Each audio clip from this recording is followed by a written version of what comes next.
The days are longer, the calendar is filling up, and I want to feel as good as this beautiful summer weather. That's why I've been loving Groons. It's one daily pack of gummies that covers my greens, vitamins, and minerals, and even has 6 grams of prebiotic fiber. So I don't need to juggle a complicated wellness routine on top of everything else. They taste amazing. They're easy to toss in my bag on the go. Plus, they're vegan, gluten free, and HSA, FSA eligible for reimbursement. Save up to 52% off with promo code podcast at gruns.co. That's code podcast at gruns.co.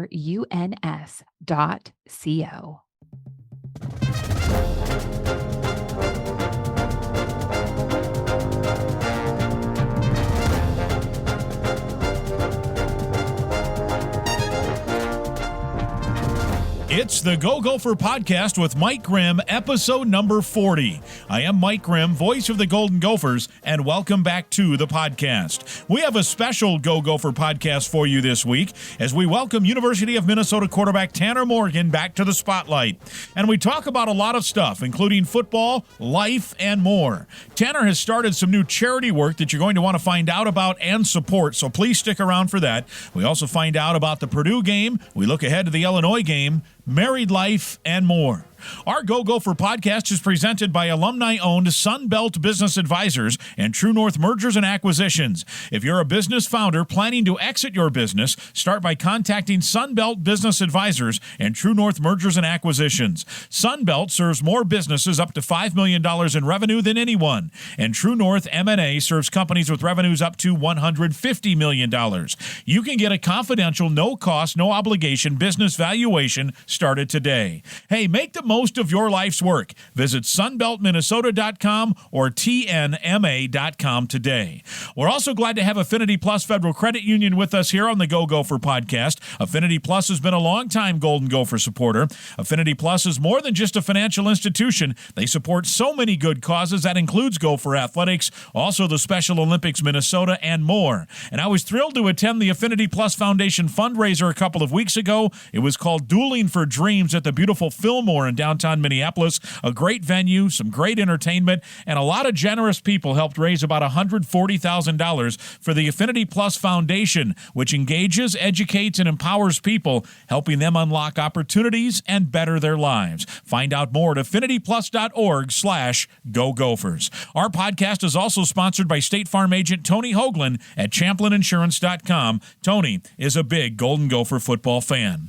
We invite you to subscribe to the Go Gopher podcast. You can also go back and listen to the Go Gopher podcast from weeks gone by. Last week, for example, we talked with Gopher guru Daniel House about Golden Gopher football and Gopher hockey announcer Frank Mazzacco about Minnesota men's hockey. Please click the subscribe button right now. It is absolutely free to subscribe and to listen at any time. This week, it's episode number 40. We have Gopher quarterback Tanner Morgan. He takes us behind the scenes with Gopher football and gives us much more than that. It's Gopher football talk with University of Minnesota quarterback Tanner Morgan. But first, a word from Tony. Hey, Gopher fans, this is your State Farm agent, Tony Hoagland. We are super excited to be part of the new Mike Grimm Show on Talk North. For the year of 2022, we will be donating $10 to the University of Minnesota Children's Masonics Hospital for everyone that calls our office or checks in with us online and mentions that they heard about us on Talk North and the Mike Grimm Show. We are really excited again that Mike came on board with Talk North. You can reach us at 763-421-4900.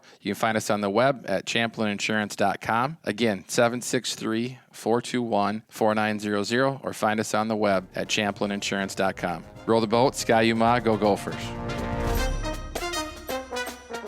It's episode 40 of the Go Gopher podcast with Mike Grimm, and we're thrilled to welcome back to the show Tanner Morgan, Golden Gopher quarterback. Good to see you again. Yeah, man. Thanks for having me back on. It's a privilege. I think you now are tied with Justin Gard for all-time appearances, the third all-time appearance here on the Go Gopher podcast. So that's good. Yeah, man. If you keep having me back, I'm honored to be here. So it's always fun chatting with you. Well, we enjoy it too because you give us, kind of lift the curtain a little bit. I think fans like the connection to find out a little bit more. It's one thing to, watch a 10-minute media briefing and you get limited, but you allow us to go a little bit more in depth, and I think that's kind of the fun of it, and to learn a little bit more about you too as a person sometimes to not just talk X's and O's. So right. that's right on, man. That's our plan a little today. But I do want to talk some X's and O's first, and let's get right into it. Coming off of that homecoming game, you guys go into that 4-0. You're ranked, just dominating everybody,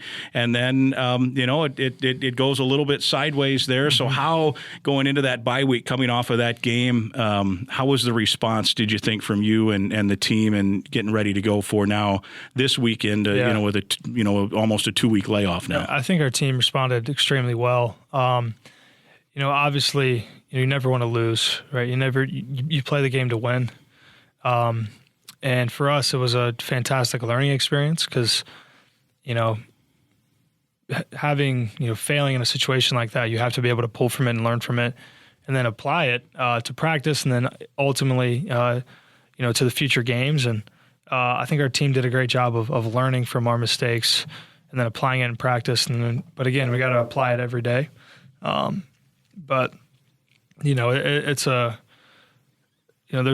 were so many things on the film where we were like, man, we could have done this better, this better, this better, and which all leads to way better execution. And so for us, it was just a huge learning experience about, okay, we have to be at our best. We have to execute. We have to be focused. We have to do all this stuff to put ourselves in the best chance to be successful. And so it was a great learning experience for us, and I've been really proud of how our guys have responded, but we got to keep doing it. The team really, up to that point, hadn't faced a lot of adversity. I mean, I'm looking, and you hadn't even faced a lot of third downs. I mean, your conversion rate was like 75%, which obviously no team can sustain that percentage, but you can still be good in third down. But all of a sudden, it's I don't even know if you had a 3-and-out until that first one, right? Against Purdue, you may have had one or two in the previous games. From that standpoint, how much can that experience factor? Because at some point you're in the Big Ten. It's not You're not going to blow everybody out. It just is that simple. No matter how good you are, there's going to be tight games, and it'll probably be tight right from here to the end with the schedule ahead. So what can you take from that part of it, that how you handle adversity, or how you handle something that, okay, they're taking something away, we have to respond, or this is a little different than we thought, or it's the first time that, okay, this running back broke some tackles if you're on the defense or whatever. Yeah, I think again it all comes back to the word response, and then understanding like, hey, like, we can control what we can control. We don't have to, press or force things. We don't have to, get tight or anything like that. We just have to control and have a mental reset every play of like, okay, boom, what do I need to do? What's my job? What do I need to do to give us a chance to be successful, whether I'm the left guard or the X receiver? Okay, and then how do I do that again the next play, and then the next play, and the next play? And every play is not going to be perfect. We're going to make mistakes. People are going to fail. You're going to miss blocks.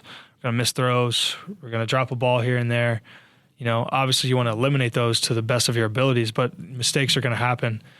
But it ultimately comes down to just like, hey, okay, boom, we're good. Let's respond. Let's go back to work.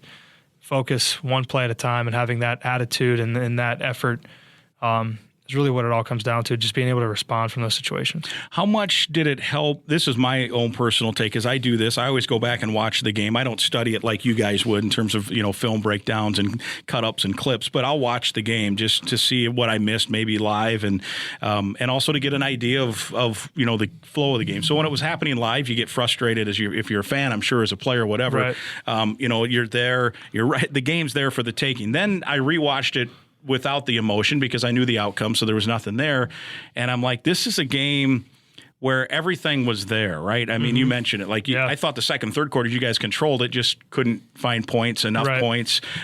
Where there, in the past, maybe there's been a game where you rewatch it and like, we had nothing for them. Like, there was nothing we could do, which might make you feel better because it's like we just got beat, where a game like Purdue, I suppose it's a mix of frustration, but also maybe like, look, it was there. If we just make plays, we win the game, which I suppose makes it frustrating at the same time. Right. A little relief isn't the right word, but knowing that we were there, like you just make a one throw better, one catch, one deal here, a different call, and the whole game's different.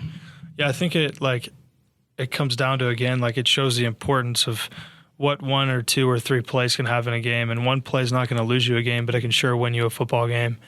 And that's the things when after that game when I'm sleeping, that's what's running through my mind of like, man, I wish I would have done this.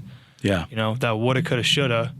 And that's what you have to eliminate is, look, man, hey, you got to respond from it, and you got to learn from it, and then, be able to take that and apply it to practice and then apply it to the game. But that's the stuff where it's like, where coach does a great job of showing us like, hey, if we would have done this, there was this opportunity out there. We could have made this play. We could have done this or not done this or not forced this, and who knows what happens. But right. Those are the plays that I think, for me, from my perspective, doesn't keep you up at night, but you're like, that's the stuff that you're thinking about throughout the day. You're thinking about those plays. And I think that for me, that allows you to learn from it the best and then get coached from it the best and then respond from it, but not overcorrect, but just respond from it and then move on. The fact, though, that there were plays like that, in some sense, maybe after the loss you might be discouraged, but does it then kind of encourage you as opposed to if you're laying there like, I don't have any answers, like there was nothing I could have done, where in this case, I think it was like, just make some plays. They were there to be made. Yeah. Not just you personally. I'm just saying as a team, that at least you have that as opposed to there. I'm sure maybe there's been a time or two where you're like, man, there was nothing, nothing. We just were banging our head. There was nothing working, where in this case, it looked like plays were open. Right. But so hey, you make those plays next week and you're probably going to get a W. Right. I think it's definitely that mix, like you said, is, it's encouraging, going like, hey, this is something that can be easily corrected. We can fix this. And then it's also on the same side, like, man, well, why didn't you just do it then? Yeah. But then you have to be able to learn from it. Be like, well, you didn't. Okay. Learn from it now, respond. Let's go do it and be better, and realize that I have to have, that unmatched effort and focus each and every single day to maximize my growth from, the time of Saturday to Saturday to get better and to be able to respond. Take us, I guess, a little inside the huddle and give what you can or want, because I suppose there's some trade secrets or how you guys go about it. Mm-hmm. So I'm just talking from just a guy who watches the game, and I'm thinking back to that East Lansing game and your Big Ten Player of the Week, mm-hmm. and you guys are run pass optioning them to death, those slants to Mike Brown-Stevens and to Dalen Wright and Daniel Jackson, and it's working, and it was like one after the other. And then we didn't see as much of that against Purdue in terms mm-hmm. of that specific, those over the middle throws, which you guys have feasted on over the years. And again, give us info that you can. What was Purdue doing something to take that part away? Did they make you try something else? Was it the running game wasn't working as well, so that also played a role? Or what do you think? I think it all goes together, right? For it to be something that is, called a lot, is something that, the defense has to, there has to be somewhat of an advantage there, and with kind of the defensive look. And then also, with the running game, it still has to be a good run, schematically, for, that defense, because if it ends up being a handoff, then you're not going to get any positive yards. So, I think they did a great job of, playing that stuff well. But again, we still got to execute better, and then we could have had a couple of them go a different way. But that's just how it happens, and that's the way it is when you're successful at something. Teams are going to do their best to be able to scheme it up and stop it. And so that's why for us, we just got to continue to respond and give Coach Sorock an opportunity to put us in good situations by getting in advantageous situations on, first and second down, third and manageable, things like that, to allow him to have more of a variety in his play calls. You guys now go against a team that has not allowed a touchdown on its home field yet this year. This is week 6, right? 7 for them. They're 5-1. So week 7 for them. And obviously they've played some road games, but they've not allowed a touchdown on that field yet. This is a pretty good defense. In fact, the Gopher defense, I think they're giving up like 9 points a game, and Illinois is giving up 8 points a game. So it could fall into the lap of the offense as to how this thing gets decided. So what do you see from that defense? And again, get into what you can get without giving too much away. But, how important is it that you guys put some drives together here in a game that might be shrunk down because of the style of play? Yeah, it's incredibly important because they play very well in their scheme, and they know their responsibilities very well, and they play fast. They play free. They got some dudes, that, again, understand their scheme very well, which allows them to play free and mix things up. And the defense coordinator is very good, mixing stuff up on third down, putting them in situations where they can, hold shells and do all kinds of different stuff. And Honestly, they're a fantastic defense. Just like you said, the points they've allowed per game shows that, and not allowing a touchdown on their home field so far shows that. So for us to be successful, we just have to execute. Which again sounds like a broken record, but it just comes down to being able to know our jobs, do our jobs, play pitch and catch, and then make the plays when they're there. And that's every week in its own sense, but especially when you're playing a fantastic defense like this, you have to be able to do that and execute on each and every play to give yourself a chance to be successful in the game. The running game is certainly going to be important, like controlling that line of scrimmage for both teams, right? If probably who wins the rushing battle might win this football game, which that falls into you a little bit with some of the run-pass option as to whether it's going to be a run or a pass in certain cases. How important is it? I know last week I think Guardsy mentioned on the radio that there was a point at which you kind of challenged the offensive line a couple of times to say, hey, let's all play tough here. How important is that going to be this week to establish some ground game? Yeah, I think everything starts up front, right? And for those guys, just firing off the ball, and again, knowing their responsibilities, doing it well. And then playing with Extreme Hal is going to give us the best chance. And we have a lot of really great running backs that we trust. And it all starts up front with them being able to fire off the ball and play with Hal to give our guys just a sliver or do this or that. And again, not everything's going to be perfect, but everything from the pass game to the run game starts with those 5 guys. And then when you add the tight ends in there too, so they have a great responsibility for us, and that's why their jobs are so important. You guys won a lot of games last year, 9 total without Muhammad Ibrahim, so it's not as if he's not in there you can't win, but how much of a comfort will it be to have Mo back in that lineup, and especially in a game where you need to establish some ground attack? Yeah, I think it's awesome. Whenever he's out there, it's a great feeling because he's one of the best running backs in the country and a great leader on our team, but again, we trust all those guys that are back there, and have faith and confidence in all of them. You've played in that building before. They're kind of experiencing some stuff for the first time, right? They're ranked for the first time since 2011, I think, and I think rightfully they consider themselves now in the thick of this Big Ten West chase, as do the Golden Gophers for sure at this point. I mean, there's a handful of teams right now that can consider themselves. It should be a fun 6 weeks of football from here on out, I think. Yeah. What kind of environment do you anticipate there this weekend? I think it's going to be a fantastic environment. They have a really cool stadium, and again, they're playing really good football, really good football as a whole team. And so, I'm sure their fans are very excited for this opportunity, and to be ranked in the top 25. And we're expecting a great environment, and that's what's cool about playing in this conference, man. Is you're playing in environments and games that matter. Watching a game on TV, where you're like, man, I wish I could be there. And that's what's cool about this conference is you get to be there and you get to play in those situations. Yeah, and you guys have had success on the road. Obviously, a couple weeks ago, the win in East Lansing. What has been the key to the approach on the road for you guys to experience success? Yeah, I think it's all about taking what we do with us. It's not like we're abandoning who we are and abandoning the way that we go about our business. And so we, take Huntington Bank Stadium with us, and just take our culture with us wherever we go. It's not like it's only here in Minneapolis, but we're taking it to whatever city, whatever town we may be in. We have heard a lot, certainly from PJ Fleck and others about and you've commented on it.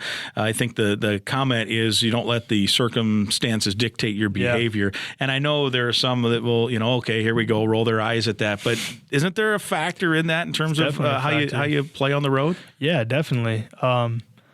It's a huge thing. Is you can't let the situation of the environment, whether it's really loud or not loud, whether it's raining or not raining or snowing or, windy or whatever, you can't let the circumstance dictate your behavior. And you can't rely on those things to bring you juice.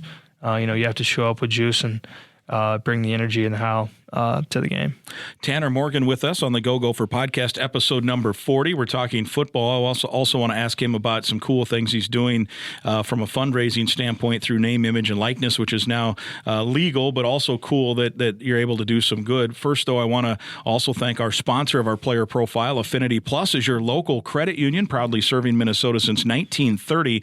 If you're a current Gopher student or a proud Gopher alum, you are eligible to join this financial. It wants to build a meaningful banking relationship. It will put you first. Meet with a local employee at their branches statewide, including right here, just up University, where as we record this in Minneapolis on campus, they've got a branch right near campus. You can learn more and find another way to connect by going to affinityplus.org/GoGophers. That's affinityplus.org/GoGophers. I've really enjoyed getting to know the fine folks there more and find out more about their mission. They do so much for Gophers. They do so much for the Special Olympics Minnesota, the Polar Plunge, all kinds of great stuff. Affinity Plus Federal Credit Union, federally insured by NCUA. We continue with Tanner Morgan, and let's talk about you're selling hats, right? Yeah. Tell us about you mentioned it. I think the last time you were on briefly. We didn't have a lot of time, but let's devote some time to this, because it's now athletes in the past have been able to do some things for charity, but they were limited because of different NCAA legislation. You're now freed up to do some stuff, and I think this is awesome. So tell us about it. Yeah, for sure. So it's with the Angel Foundation, and it's the project is Caps for Cancer, and so we're raising funds for the Angel Foundation, which is an incredible foundation. They provide support for families who have a loved one, an adult with cancer. And so I think for me, it strikes very close to home of kind of that's what I experienced. I experienced, my dad and realize it takes a village when you're in a situation like that. And we had so much community that supported us. But then realizing, watching my mom as, my dad did the finances and all that stuff. And she really wasn't much in that conversation, I think. And then, when that gets turned over to her, it's a whole other world that you have to be ready for. And so I think it's so cool what they do is they, provide these little packs for the kids with stuffed animals and things like that. They provide resources for the family of, financial planning of, whether it's, something for the long future or whether it's how they're going to be able to, be supported through the cancer treatments and things like that. And, they'll take the kids out to an event, whether it's a soccer game or go to the park or all kinds of stuff like that. So I think it's awesome what they do. And so we're raising these hats, they made these hats. They're really cool designs. There's some beanies. There's different kind of trucker hats, and they have like some flex fits too, which feel super good. It's got a little ribbon on them, cool design. And so you can find it on my Instagram page or at capscustom.com, and that's with a K, K-A-P-P-S, customs.com.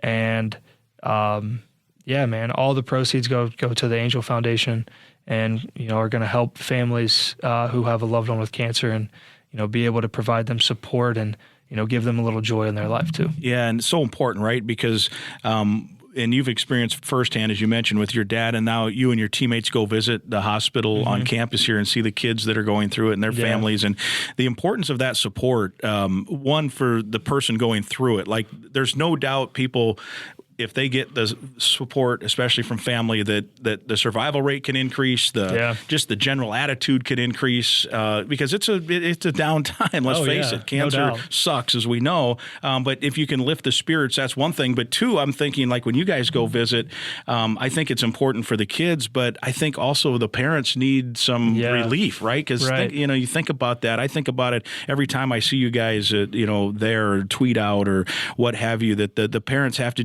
it just has to be a lift for a minute, that for sure they don't have to be the people that are always like, oh, these players, we're going to all have smiles now. Right. Yeah, exactly. And, it brings a great perspective into your life. You could be that parent with a loved one who is dealing with cancer and might not have a great percentage to live very long. Right. And that's a real life situation. And we're playing football, playing a game. And, Coach showed us today, someone close to our program, Megan, all the things that she's been through. And then, her riding her bike after she got a heart transplant and, like, the effort that took.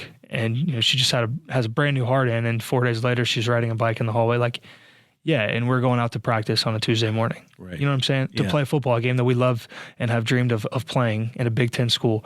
And so I think it brings great perspective for us, but then also to be able to go in there and, that's something that hopefully they don't forget. And I think it's something that they cherish, whether they are a football fan or not, or like the Gophers or not. It's something they'll remember, and to be able to bring some smiles and some relief to the parents as well. It's awesome, and something that I love about our program is how it serves and gives, and specifically at the Masonic Children's Hospital. Yeah, and with the CAPS program that you have here, and look, with the name, image, and likeness, there's certainly, and I don't begrudge any player because you see the amount of money. Like if someone wants to sell hats and they keep the money, I'm fine with that if a player does, right? But you've chosen, a different path here. That doesn't mean that you haven't made name, image, and likeness money. I have no idea if you have or haven't, but in this case, you've decided that you're going to use that name, image, and likeness and do some good. What take me through that decision? Yeah, I think it was really a no-brainer.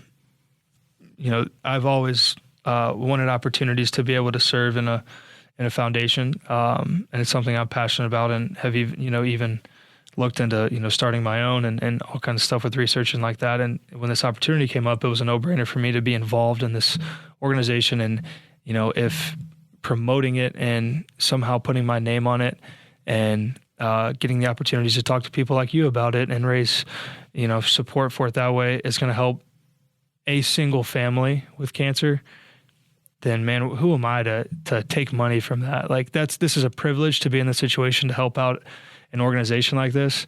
And so making any money off of it was never really a consideration in my mind, personally. And I think my dad would probably come out of his grave and whoop me if I did. So, well, it's pretty cool. Mention again the name of it's CAPS. Say it again. Yeah, capscustoms.com. Capscustoms.com with the Angel Foundation. Gotcha. And they can find info there or your Instagram account as well. Yeah, correct. Yeah, it's awesome. It's so cool, and hopefully we get a bunch of people listening, and we can all buy some hats and raise some money. It's pretty cool. I wanted to ask you too, when you come off. This is now on a separate topic, but we're peeling back the layer of the onions on Tanner Morgan here a little bit. I love it. So the new married man. Yeah. Did you get to exchange notes? By the way, that just popped into my head with Aiden O'Connell, because we were joking. You and I were joking a little bit, not on the air or anything, about two 24-year-old dudes that are 60-year guys that both got married this summer. And I know you hadn't met him before. I don't know if you had a chance to touch base with him. Yeah, I talked to him after, and we didn't talk about marriage at all, but it definitely increases kind of my respect for him because we're in a similar situation, and I've respected that dude for a long time, and he's had a great career and has done great things, but it's definitely cool to, it's unique, it's different, and I'm not the only one. So yeah. There's someone else. That was, and that might be the first time, because of the situation with COVID and the extra year and different things, where you had two guys that have been around that long that have both been married that got to face each other.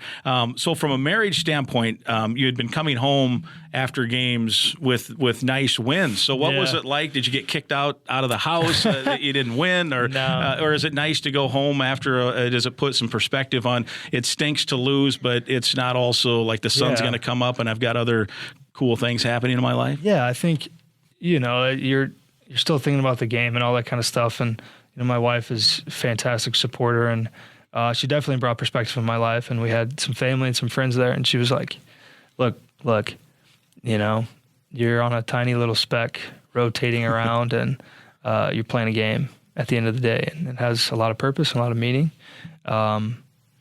But everybody there is expecting you to be down and sad. Why don't you go and enjoy the time with them? And I think that really was a gut check for me to understand that, it sucks that this is the situation. I wish it was totally different, but hey, I have to learn and move on and respond. But I'm going to go enjoy, being with my family, and then tomorrow get to work and learn from it and move on. But she's the best. She definitely provided me with a lot of perspective and a lot of support during that day. Is she a big football fan? No, not really. Is that right?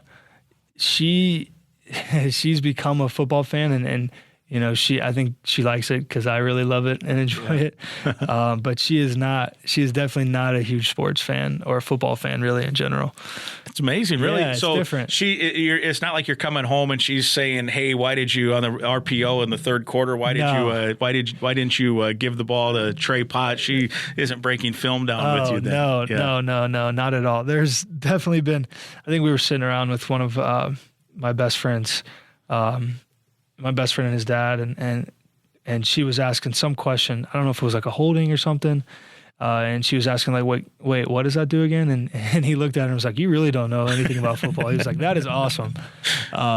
So yeah, she's not really the hugest football fan. And she actually thought I was, when we first started talking and she was asking me about like what I did, what position I played, and I said quarterback. She was like, yeah, sure. Okay, buddy. Yeah, right. She didn't really believe me. So it was cool. Like I like that and I enjoy that. Yeah, well, and in a weird way, maybe that's why it works too, right? Because you have different interest, and she can be a different sounding board on something that maybe, hey, football's fine, but, I like something else or what have you. Right, no doubt. But she definitely sacrifices a lot for me to do what I love to do, and which is really cool. The other good thing is, she wasn't just coming after the star quarterback, right? No doubt. There is zero doubt in that, because she didn't believe me that I played quarterback, so it all worked out. Yeah. So now she follows along. Does she understands what a first down is? Yeah. Was she that elementary before in terms of what her knowledge? I knew she knew like the basics, but she's definitely come a long way in 3 years. And my dad used to, I think, give her a little bit of a hard time, but also like love on her and teach her throughout a game too, which was cool for them to have that experience. But yeah, she's come a long way and has learned a lot for sure. One other thing that I got to ask you about, we've talked about this off the air, and I remembered it and then forgot about it. But you are cousins with Tim Couch, right? The former Kentucky quarterback and played for the Browns. And you're in touch with him some, right? Yeah. Tell us about that relationship. Yeah, it's cool to, for one, when I was a kid, I had someone I like really looked up to. Because I had like newspaper clippings of him from like high school and all this stuff. And,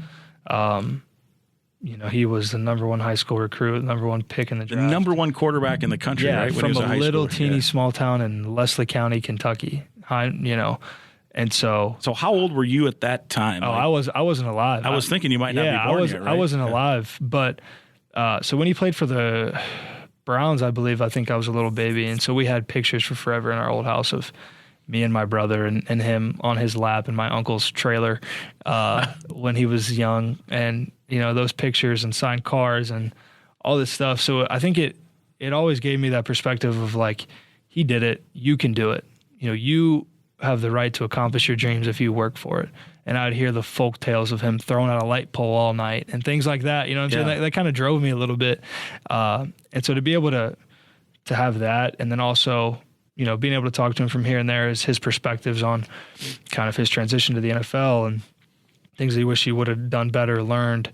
And, I think it's cool. It's a cool sounding board for sure. And, he's got a lot of really great advice, and, definitely will hook up with him again after the season. Does he watch most of your games, do you think? I mean, obviously everyone has their own schedule. I think, whenever he can. He's very involved in UK athletics. So, I think he watches when he can, and, definitely is probably a fan of the Gophers, but he bleeds blue for sure. Yeah, right. Is that why you wear two? Yeah, him and Derek Jeter. So the captain. Yeah, I loved the captain, and when I was in baseball, I loved Derek Jeter, and so that's why I wore two. And then in football, I started wearing it because of him. Yeah. And just kind of kept it throughout the years. So are you a Yankees fan then? No, I was a Reds fan, but when I was a kid, I was a huge Jeter fan, and still am. And even after his documentary, it even increased that fandom just because of the leader he was and the way that he worked, and his persona and everything was amazing. Yeah, that documentary, I accidentally, flipping through sometimes and I'm flipping through and it's there, and I watched it, I ended up getting sucked into it. It was really well done. Yeah, it's awesome. Yeah. It's a phenomenal. That's really cool. Like the Jordan thing, and then and it's cool because Coach even showed us clips from his documentary, and is applying them to us as a team and how we can improve and be better in a mindset that Jeter had from Kalamazoo, Michigan. And it's amazing, too, because you watch that and you realize, unless it's embellished, and maybe it was, how close it was. I mean, he's generally regarded as one of the top, some might say he's the greatest shortstop ever. Others will he's in the discussion at least, right? For one of the great players, great leaders, world champion. In watching that documentary, it was razor thin as to whether it was going to go the wrong way for him. Right. I mean, it was on a cusp of, it could have been like, he's a bust. If he had a different attitude, he could have played 3 games in the MLB or 0, when he was struggling in the minors, but he was like, no, I'm going to fix it. I'm going to go to work, as a young kid. And that's cool, man. Like it shows you there's the attitude of pushing through adversity, responding, goes a long way. And that's, Derek freaking Jeter. Yeah. Almost didn't make it. Mr. Yankee, there's one of the Yankee greats, and there's a million that you could list all the way, back to Babe Ruth and, Mickey Mantle and stuff like that. And you're talking about a guy who is present day, probably who a lot of people look at as in the last 20, 30 years, Mr. Yankee, and he could have failed like that, but it wasn't, and his story was different. Yeah, he fought through, the criticism and number 1 pick, maybe a bust, and he's hitting like 210, for a couple of years. Made 56 errors in his first shortstop. Think about that. And then just fought through it. And we think of it, and, no one's following, unless you're a diehard Yankees fan, no one is following, single A Yankees baseball. So I think people I knew that, he was a number 1 overall pick and stuff, but I had no idea it was that close to, it was, he was really struggling there for a while. And no doubt. To fight through that, and then once he got to the show, man, the lights came on and he answered the bell, which is a good lesson, right? Yeah, exactly. It's a lesson that can be very applicable to our lives today. Were you a shortstop then? I played shortstop and then second. Yeah. And then I ended up playing third too. Yeah. But yeah, did you play all the way through high school? I didn't. The high school baseball coach at the first high school I went to, he's a great dude, legend in his own sense of a legend of that school and of that area of baseball coaches. But he didn't want me to do spring football, and I was like, well, see ya. That's it. Sorry. Yeah. I knew my direction was football. But I wish, man, like when I transferred back to Ryle, the baseball coach would always be on me like, hey, man, come out and play. I got to throw for schools. I got to do this. But yeah, looking back, I wish I would have been able to play a little. Yeah. So there are some guys who do stay multi-sport. Hockey gets pretty individualized, but I know you have teammates that played, multiple sports, and it can factor in. So to pull a page out of that Jeter story, was there a moment in your career, like you were 4-year starting quarterback, right? Yeah. In high school. So was there, at what point did you realize, like, okay, was there a point that, like, I'm pretty good at this, and 2, I can go play at the high college level? Yeah, I think I always had that belief in myself. And again, that goes to like the work I did. I didn't really look at it as sacrifices, but my time was spent like throwing football. And when I went to that first high school and transferred in there, like we'd be like, hey, what are you guys doing? You want to go throw? Yeah. We were throwing like probably too much, in terms of taking care of your arm and stuff like that. But, that was what I loved to do. And when I went back, throwing routes all the time and things like that, and, doing what I can to be successful. But I think when, I got in high school and was having success, I was like, I really can do this. But I never really doubted that, if that made sense. But then when I transferred back to Ryle, I think there was things where I realized like areas where I had to get a lot better. And I think, as a freshman, sophomore, I realized I needed to get more mobile. Yeah. And then when I went back to Ryle, I had a great trainer that helped increase that until 2 years I was there. And but I never really had that doubt that I couldn't do it. How many yards passing? Over in high school, you should know that right off the bat. It was over 10,000. Wow. And then I had 10,000, over 10,000, then like 100 and something passing touchdowns. Wow. You had good receivers too? I did, man. I had my first year at Hazard, I had a receiver who went on to play at Miami and then blew his knees. Actually, he's like a brother to me. He's a coach at a D2 school in West Virginia right now, which is cool. Now, Miami of Ohio? Yeah. So he played at Miami, Ohio. In his second year, he had a career-ending injury, which sucked for him. And then when I went to Ryle, I had some guys who really understood ball really well and played with a running back who's at Dayton now, and he's one of the best players in FCS, in my opinion. Yeah. So I played with some good dudes for sure. Yeah, that's pretty fun. And good to follow and see where everybody goes. You mentioned Miami of Ohio. I had forgotten the Gophers played Miami of Ohio at the Metrodome. 2007, 2008. And the other night I was watching the Rams, and they mentioned that Sean McVay was a receiver for Miami of Ohio. Huh. I'm like, oh, really? I forgot, you didn't remember. So I went back and looked, and he played in the Metrodome. I forget now. It was like 2 catches for 12 yards. That's wild. Sean McVay, the coach. I love it. It wasn't that long ago. It was like 2007 or 8. I forget exactly when. And now he's won a Super Bowl. And he's got this, he's kind of considered this guru that there's some videos out there where he can remember plays, right? Like they say, hey, you were Washington's offensive coordinator and whatever. Do you remember? And it was this and this, and this guy made the tackle. And do you have good recall that way too? Not that deep. But pretty good though, right? Yeah, decently, but not as deep as that for sure. Kirk Cousins, I'm keeping you way too long, but we're on a good roll here. Kirk Cousins this week talked about the interception he threw against the Bears. Luckily, they overcame it, but he talked about that, and I'm curious to get your thoughts on this because he said he didn't. That was a result of anticipating something that he saw in a previous play, that he took too much into that. And so I thought, what a fine line a quarterback must have to draw because you're studying film, you want to know tendencies.